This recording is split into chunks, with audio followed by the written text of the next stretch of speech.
እንኳን ለዓለም አቀፍ ሴቶች ቀን በሰላም አደረሳችሁ።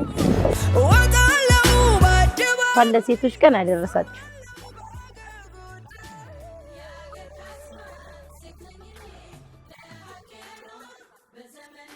ሴት እህት ናት። ሴት እናት ነች። ሴትነት የፈጣሪን ድንቅ ተሰጥኦ ማሳያ ነው። ሴት ስለሆንሽ፣ ጠቢብ ስለሆንሽ፣ ሀገርን ቤተሰብን ስለምትመሪ እንኮራብሻለን። መልካም የሴቶች ቀን። አባይ ቴሌቪዥንን አንደኛ ምርጫችሁ ስላደረጋችሁ እናመሰግናለን። አባይ ቲቪ የኢትዮጵያ ምርጥ